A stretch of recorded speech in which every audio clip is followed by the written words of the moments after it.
What happens when Hollywood's most fearless talk show host goes head-to-head with royalty over the most controversial topics of our time?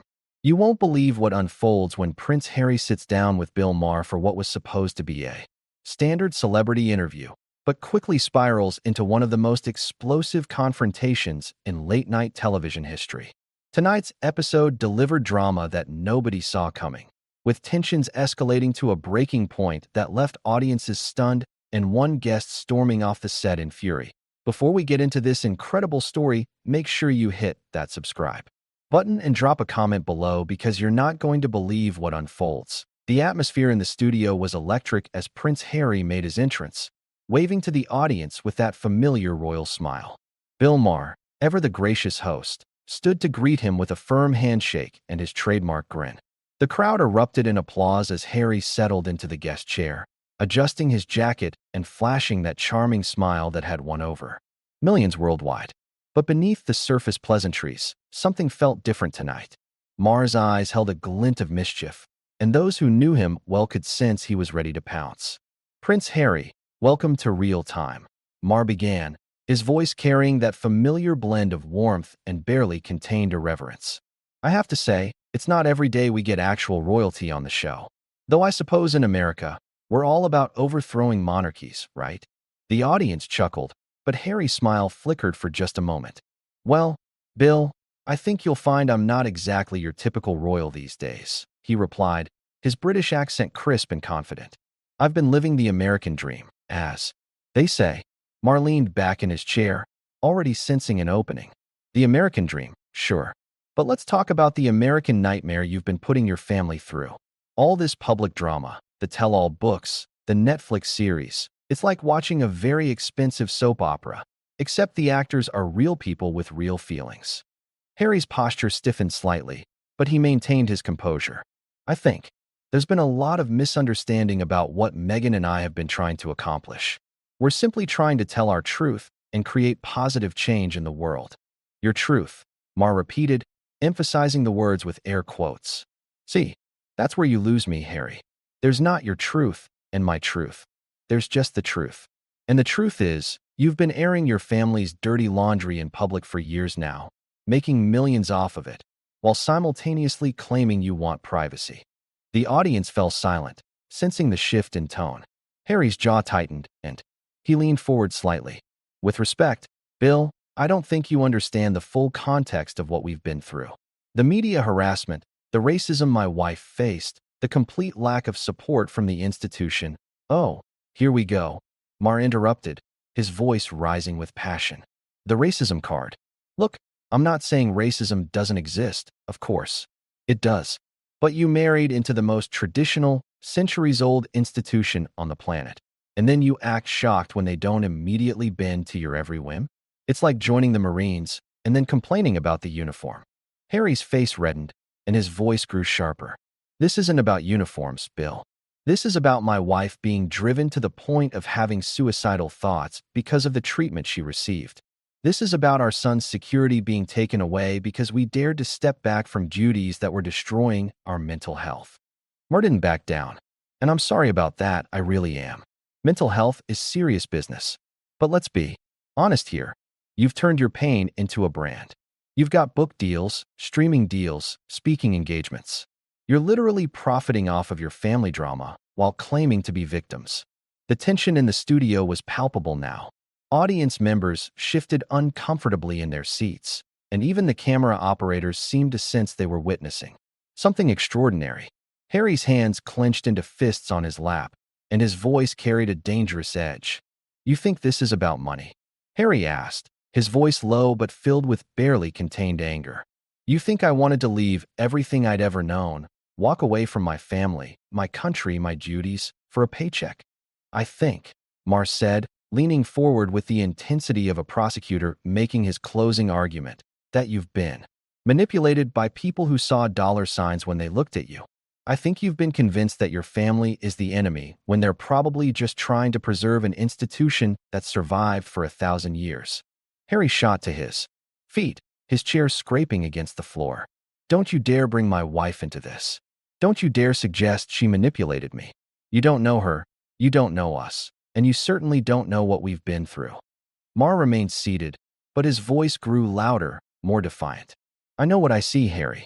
I see a man who had everything: respect, purpose, a role in history, and threw it all away because he couldn't handle the pressure. And now you're trying to rewrite history to make yourself the hero of your own story." The audience was dead silent now, the usual laughter and applause replaced by an electric tension that seemed to charge the very air. Harry stood there, towering over Maher, his chest heaving with barely controlled fury. His hands trembled slightly, and those close enough could see the veins in his neck standing out prominently. "You want to know about pressure?"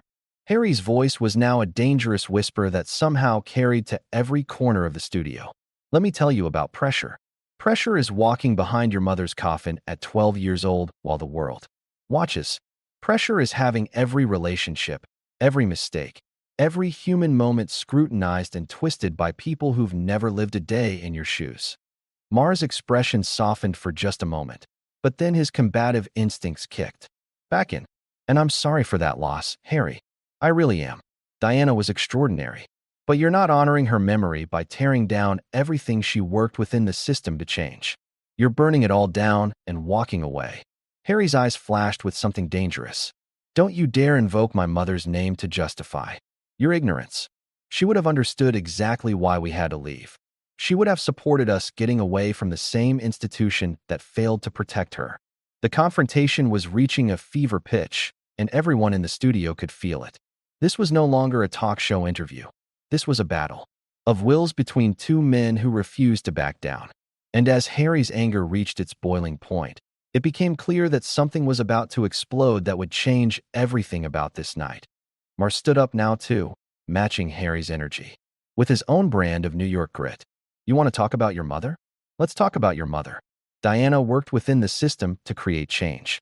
She didn't run away to California and start a podcast empire. She stayed and fought, even when it was hard, even when it hurt." Harry's face went white, then red, his fists clenching and unclenching at his sides. "How dare you? How dare you sit there and lecture me about my own mother when you've never sacrificed anything for anyone in your life? You're a comedian who thinks controversy equals wisdom. I'm a comedian who calls out hypocrisy when I see it." Maher shot back, his voice cutting through the studio like a blade.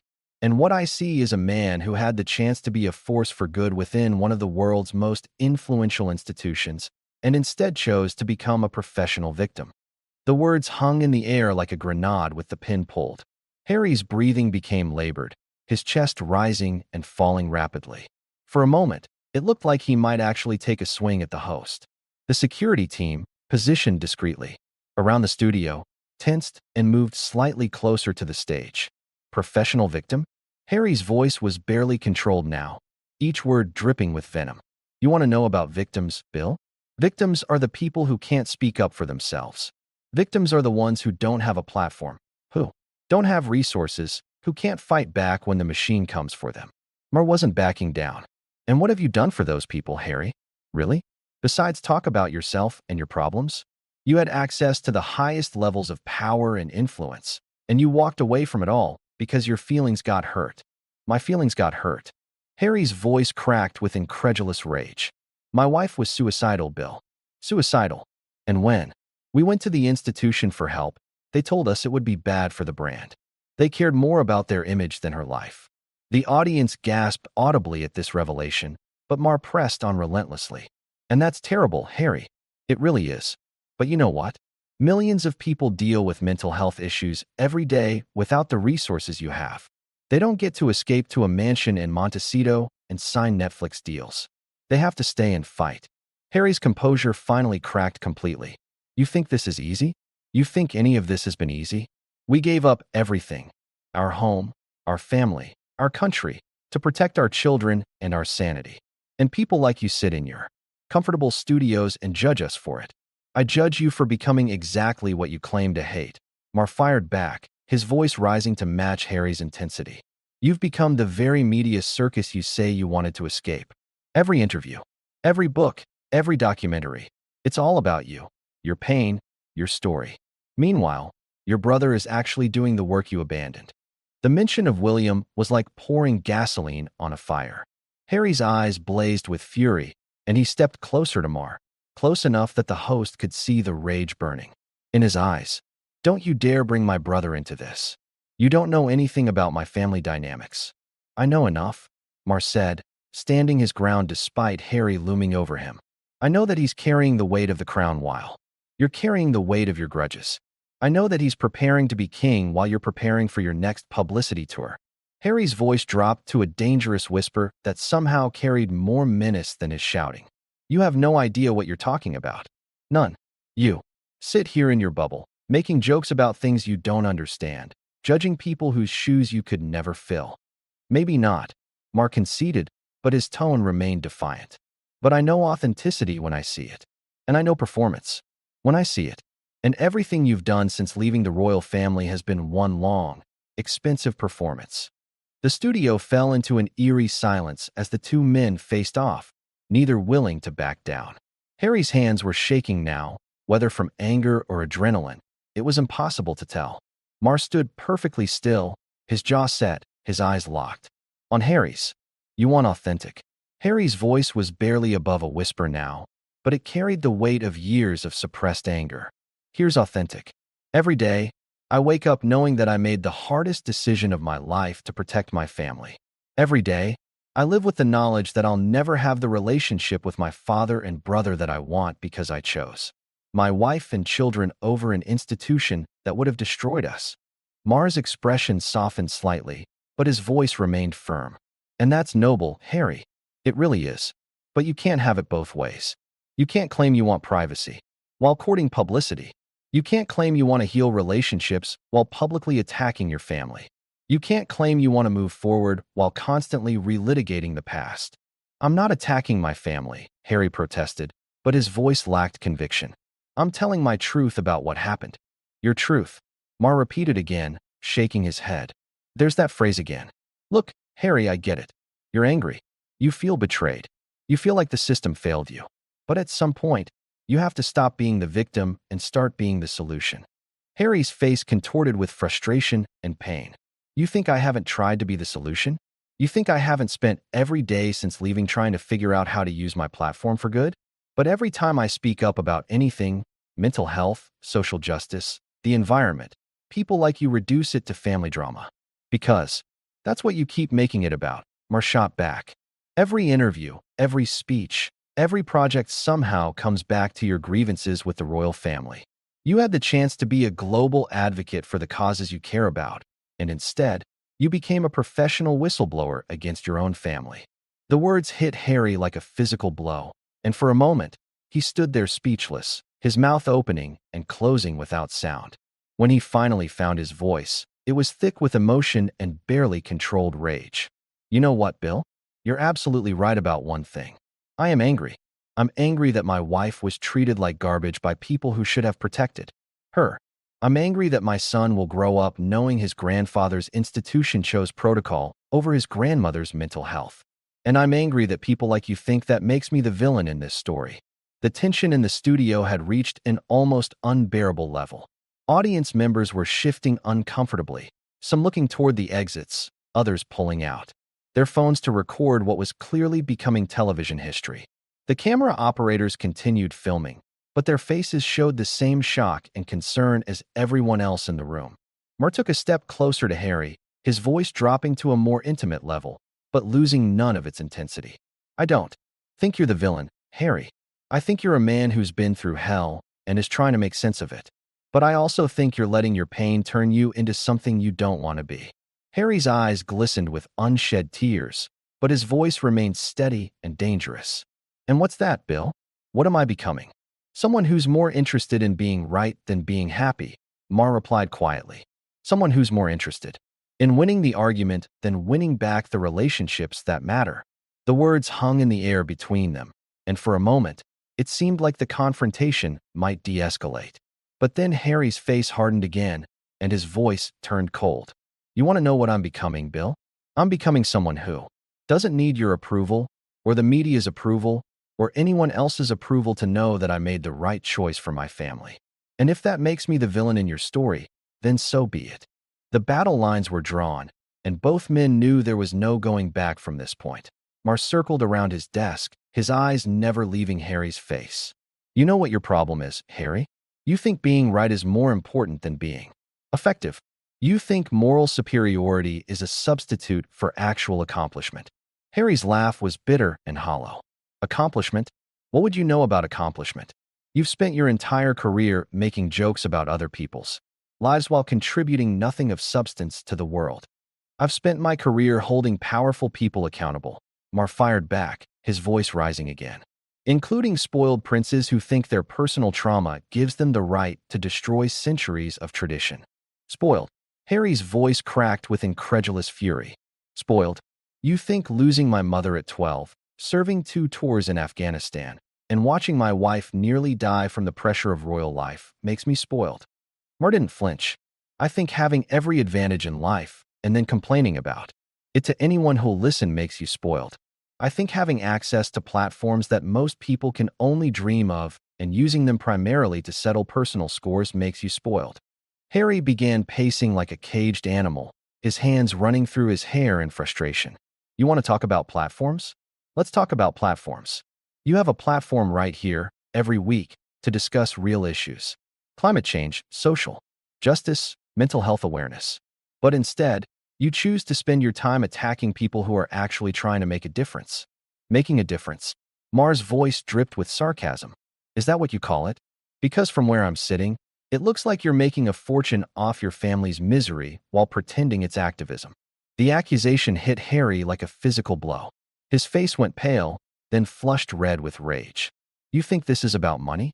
You think I wanted any of this? I had a life, Bill. I had a purpose. I had a family that I loved, even with all its flaws. And I gave it all up because staying would have killed the woman I love. And I respect that sacrifice, Mar said, his tone becoming more serious. But what I don't respect is the way you've weaponized that sacrifice. Every interview, every book, every documentary is another grenade thrown at your family. And you justify it all by claiming you're helping people. Harry stopped pacing and turned to face Mar directly, his eyes blazing with fury. You want to know who I'm helping? I'm helping every person who's ever felt trapped in a toxic situation and been told they have to stay because of duty or tradition. I'm helping every person who's ever been told that their mental health doesn't matter as much as appearances. And you could have done all of that without burning bridges with your family, Mar countered. You could have been a voice for change from within the system instead of a voice of destruction from outside it. Harry's composure finally shattered completely. The system doesn't change from within, he screamed, his voice echoing off the studio walls. I tried for years to change it from within. I begged them to modernize, to adapt, to show compassion. And they chose their precious protocols over human lives every single time. The audience sat in stunned silence, some covering their mouths in shock. This was beyond anything they had expected to witness. Mar stood his ground, but even he seemed taken aback by the raw emotion pouring out of Harry. So you ran away, Mar said quietly, but his words carried like a thunderclap in the silence. When things got tough, when the fight got hard, you ran away to America and started a new life funded by telling the world how terrible your old life was. Harry's eyes filled with tears of rage and frustration. I didn't run away. I made a choice. The hardest choice of my life. I chose my wife and children over an institution that would have destroyed them. And I'd make that choice again 1,000 times over. Even if it meant never speaking to your father again. Mar pressed, sensing he'd found a nerve. Even if it meant your children will grow up not knowing their grandfather, their uncle, their cousins. The question hung in the air like a sword over Harry's head. For a moment, his anger seemed to deflate, replaced by something that looked like profound sadness. But then his jaw set again, and his voice turned cold and determined. My children will grow up knowing that their father chose love over duty, authenticity over appearance, and truth over tradition. They'll know that when it mattered most, I protected them instead of sacrificing them to an institution that cares more about its image than its people. Mar shook his head slowly. And they'll also grow up knowing that their father chose public revenge over private reconciliation. They'll know that he turned family pain into entertainment for the masses. That's enough, Harry said, his voice deadly quiet. You've crossed every line there is to cross tonight, Bill. You've questioned my motives, my marriage, my love for my children, and my respect for my mother's memory. But I won't sit here and let you rewrite history to make me the villain. I'm not rewriting anything, Maher replied, his own voice growing quieter but losing none of its intensity. I'm just pointing out that victims don't usually get multi-million-dollar deals for being victims. Heroes don't usually profit from their heroism. And people who claim to want privacy don't usually give tell-all interviews every few months. Harry stood there for a long moment, his chest heaving, his hands trembling with barely contained rage. The studio was so quiet you could hear the hum of the cameras, the nervous breathing of the audience, the tick of the clock on the wall. You know what, Bill? Harry said finally, his voice eerily calm. You're absolutely right about one thing. I am angry. I'm angry that my wife was treated like garbage. I'm angry that my son's security was taken away out of spite. I'm angry that I had to choose between my family's safety and my family's approval. He paused, his eyes never leaving Maher's face. But mostly, I'm angry that I wasted the last hour of my life trying to explain myself to someone who was never going to listen in the first place. Maher opened his mouth to respond, but Harry held up a hand to stop him. No, Bill. You've had your say. You've made your points. You've gotten your confrontation for the cameras. But I'm done playing this game. Harry began unhooking his microphone, his movements sharp and deliberate. You want to know what my mother would think about all this? She'd think it was tragic that her son had to choose between his family's love and his family's survival. She'd think it was heartbreaking that speaking the truth about abuse and neglect makes you the villain instead of the hero. The microphone pack hit the floor with a dull thud as Harry tossed it aside. But most of all, she'd think it was pathetic that a talk show host thinks he understands the complexities of royal life better than someone who lived it for 35 years. Maher tried one last time to salvage the situation. Harry, wait. We can. No, Harry cut him off, his voice final and absolute. We can't. This conversation is over. This interview is over. And my patience with people who think they know better than I do about my own life is over. Harry turned toward the studio exit, then paused and looked back at Maher one final time. You know what the real tragedy is, Bill? You had the chance to have a real conversation tonight about mental health, about institutional reform, about the courage it takes to choose love over legacy. Instead, you chose to be another voice in the chorus of people who think they know better than I do about what's best for my family. With that, Harry Windsor turned and walked toward the exit, his shoulders straight, his head held high. The audience watched in stunned silence as he strode past the cameras, past the production crew, and out of the studio without looking back. Maher stood alone on the stage, watching the door close behind his departed guest. The studio remained silent for several long moments before he finally turned to face the cameras, his expression unreadable. Well, he said quietly, adjusting his jacket and running a hand through his hair. I guess we'll have to go to commercial. A little early tonight. The red recording light on the cameras finally went dark, but the tension in the studio lingered long after the confrontation had ended. What had started as a celebrity interview had become something much more significant. A battle between two worldviews, two approaches to handling pain and conflict, and two very different ideas about what it means to be authentic in public life. As the studio lights dimmed and the audience began to file out, still buzzing with shock and excitement over what they had witnessed, one thing was clear. This was a night that would be talked about for years to come. Bill Maher had gotten his confrontation, but at what cost? And Prince Harry had made his point, but had anyone really been listening? The answers to those questions would have to wait for another day, another show, another conversation. But for now, the battle was over, and both men would have to live with the consequences of what had been said in the heat of the moment.